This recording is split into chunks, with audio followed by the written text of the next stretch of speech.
I'm Eric Mullen, and I'm here to tell you about verified peephole optimization for CompCert. The great thing about verified compilers, such as CompCert, is this end-to-end guarantee they provide. They promise that the meaning of the input program that you give them will be the same as the meaning of any output program that they might generate. This guarantee has been validated extensively in practice.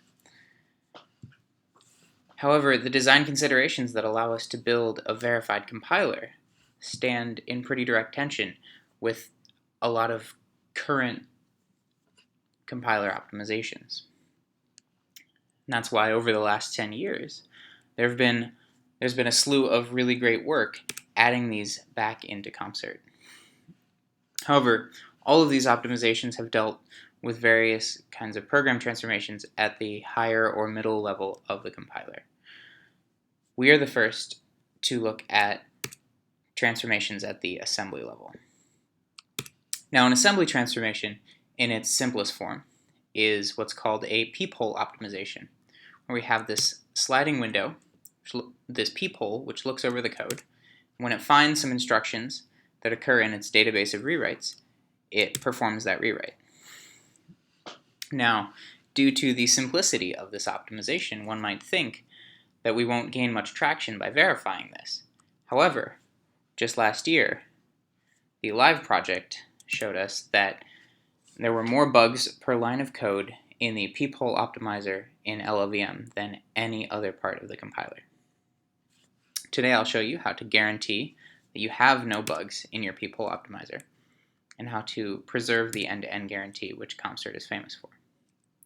We present Peek, which is both a framework for verifying that an individual peephole is locally correct, as well as a compiler pass, which performs that peephole on an actual assembly program. We then prove that this compiler pass is itself meaning preserving, which composes nicely with the end-to-end proof of CompCert, giving us a still end-to-end verified system. Now let me tell you more about that proof, which comes in a couple parts. First are these local proofs, where we show that a particular peephole optimization is itself locally meaning preserving, that some few instructions mean the same thing as some other few instructions. However, once we have a locally correct peephole, we're not quite done. We need to show that performing a locally correct peephole on a real assembly program is itself meaning preserving. Now once we have this, we have a sound peephole optimizer. However, we lack the ability to express a lot of common peepholes which have come up over the years in the literature.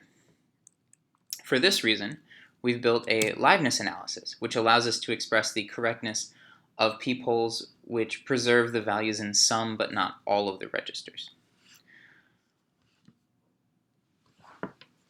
After this, we've also built a new semantics over assembly, which allows us to express the correctness of still more peepholes. We use the semantics to more fully model operations over pointer values at runtime. Finally, I'll discuss a brief evaluation of this work. First, let's look at local proofs. In order to show that how we showed that a particular few instructions mean the same thing as another particular few instructions, let's start with some instructions. These are taken from Sourav Bansal and Alex Aiken's 2006 paper on peephole superoptimizers. Here we have a subtraction, a move, and a decrement. Now in order to optimize this, let's put on our Hacker's Delight hats and recall for a second that x minus y minus 1 is the same as x plus bitwise not of y for 2's complement arithmetic. Armed with this inspiration, we can come up with something that calculates the same value in EAX just the other way, specifically a not and an add instruction. Now in order to argue that this is a correct peephole, we simply need to show that all the values in the registers are the same. Now, we've already argued that the value in EAX matches up. However, the value in ECX does not match up. Therefore, we can only say that this is a correct peephole when we can show that the value ECX is dead in the larger program that we're rewriting in. By dead, I simply mean will be written before it's ever read again. To generalize this, a locally correct peephole is one where executing through both sides will produce identical values in every live register, no guarantees for any dead register, and identical memories. Now, up to this point, I've shown you what it means for a peephole, a single concrete peephole, to be correct, like this one. However, it turns out that most peephole optimizations are correct regardless of which way you assign the registers. For example, EAX and ECX do not need to be EAX and ECX, just any two registers. And for this reason, when you prove a peephole is locally correct, we have you prove a parameterized version, like this. We then let the peephole implementer create a small matcher in tactics, which will instantiate the registers in a particular way, and at runtime perform a little bit of translation validation to make sure that the instantiation is a correct instantiation. By doing this, we allow ourselves to have parameterized peepholes without ever explicitly having to reason about any substitution. Now, once we have locally verified peepholes, we still need to argue that performing these peepholes over actual assembly programs is itself a meaning-preserving transformation. We need to show that these two programs have the same meaning. Thankfully, CompCert already has a framework which we use for arguing program equivalence. We use what's called a simulation relation, where supposing that we have two states, one on the left in our original program and one on the right in our transform program, if the one on the left can take a step, then the one on the right must also be able to take a step, and the resulting states must still match up using this match states relation. In other words, given two states that match and one that can take a step, we need to produce another step and a resulting matching proof. Now, it turns out that in order to express the simulation within our peephole region nicely, we don't exactly have steps that match up one for one. And in order to construct this proof more nicely, we use what are called stuttering steps. For instance, we can allow one step on the left to match up with no steps on the right, as long as a particular well-defined measure decreases on the left. We need this measure in order to ensure code termination. Likewise, we can match one step on the left to many steps on the right, as long as it's a finite number of steps.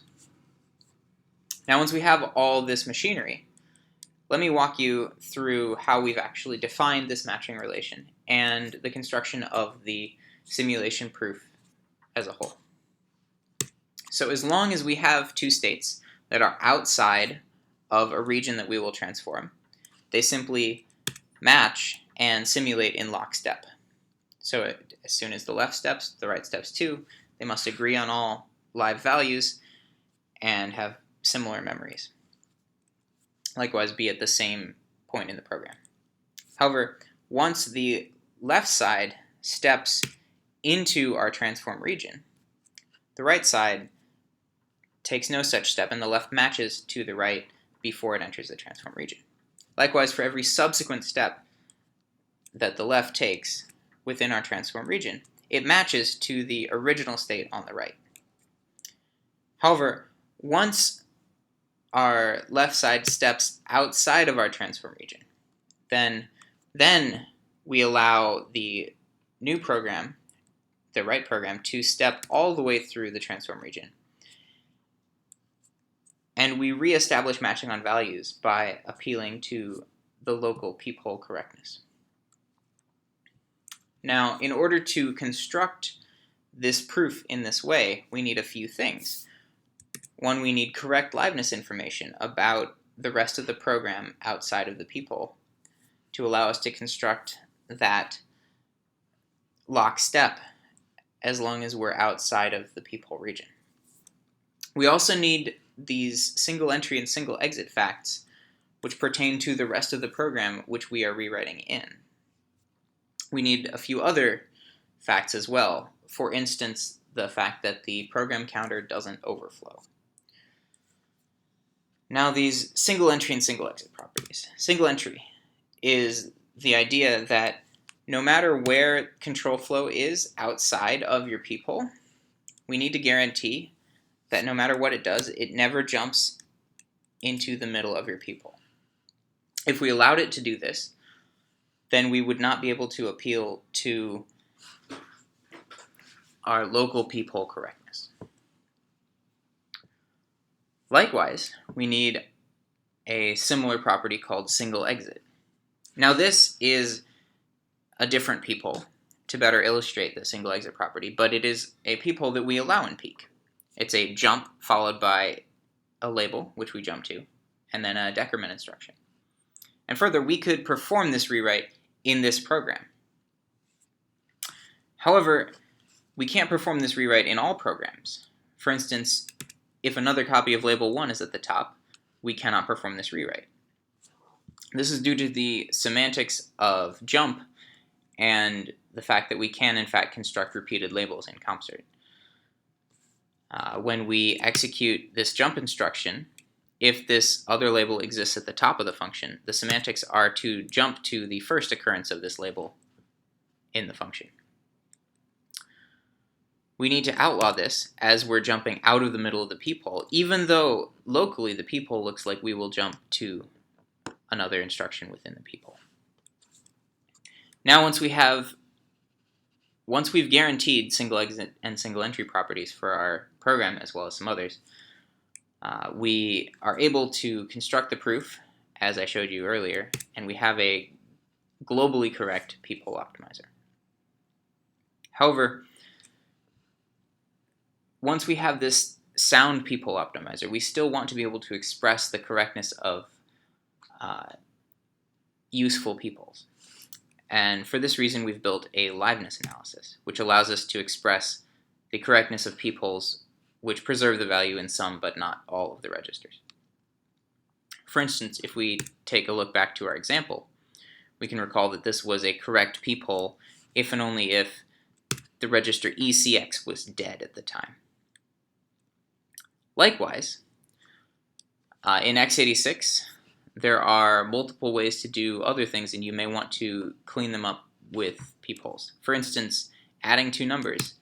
You can do this with an LEA instruction. You can add ECX and EAX together and store the result in EAX with an LEA instruction.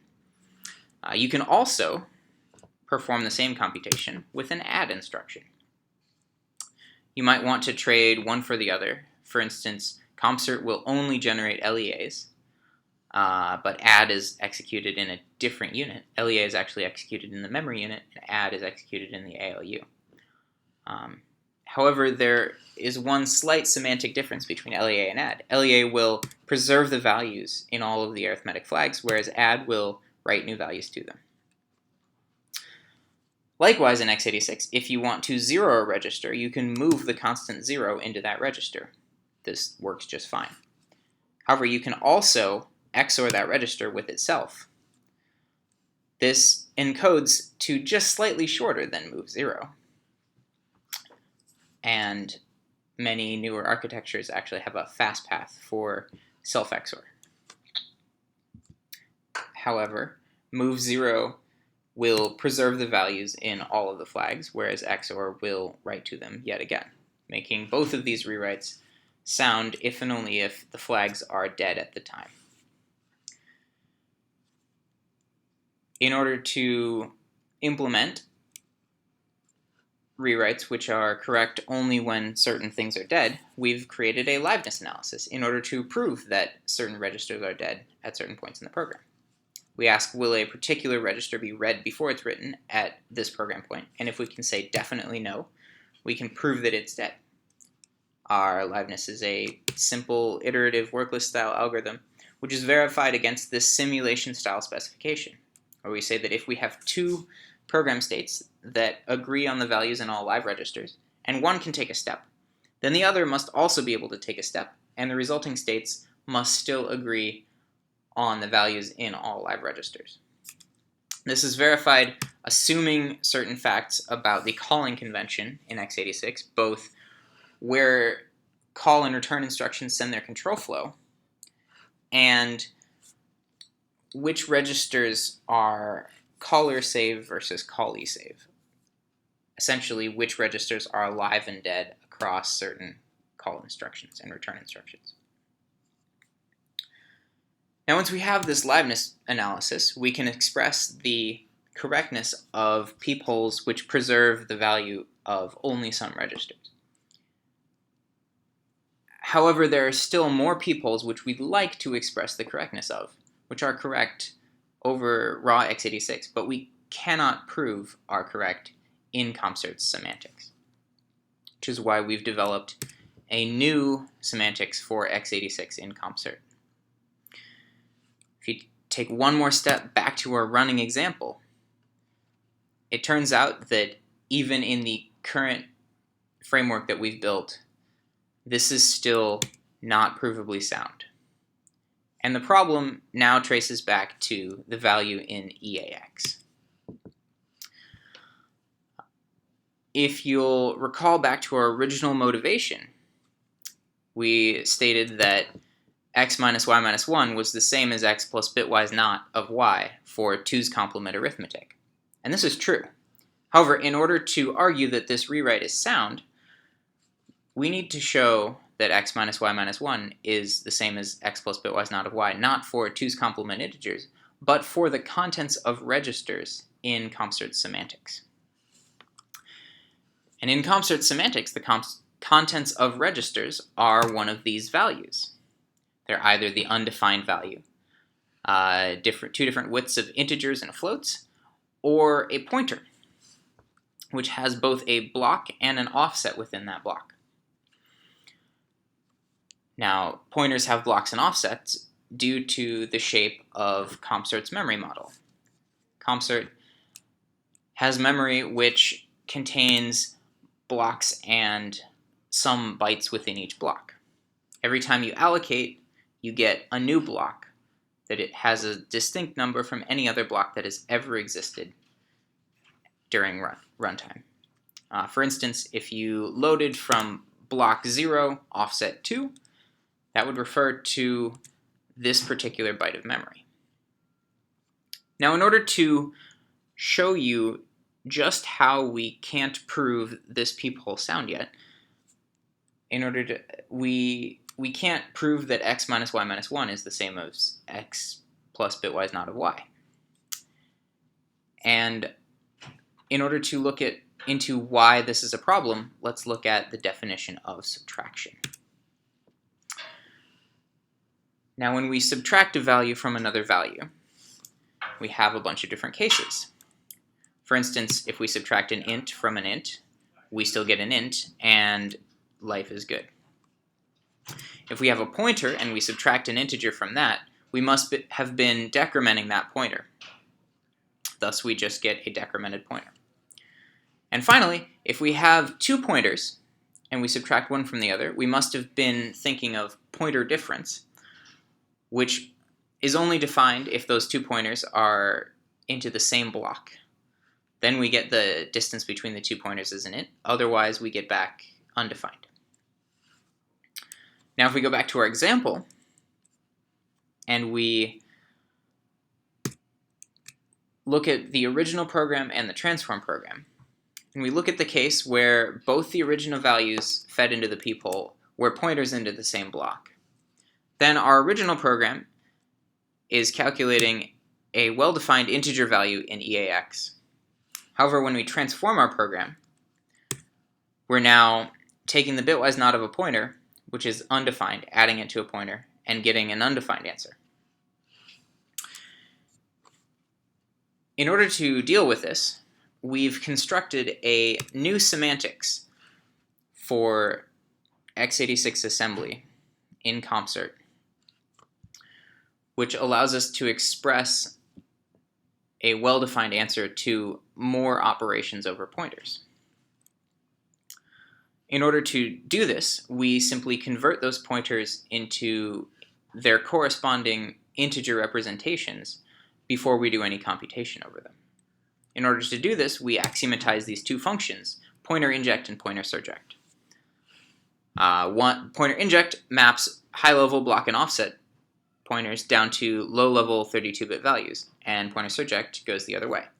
They both have option return types for two different reasons. And further, after we axiomatize these functions, we axiomatize some behaviors about these functions. If you're really curious about these, I encourage you to read the paper or check out our code from GitHub. But the high-level takeaway is that we're axiomatizing the behavior of the system memory allocator. We're saying that these pointers must have some bit-level representation at actual runtime, and pointer inject and pointer surject will give me what that actually is. In order to further illustrate how our semantics is defined, once we get a pointer value from whatever we may get it from, say an allocation, we'll get back this high-level block offset pointer.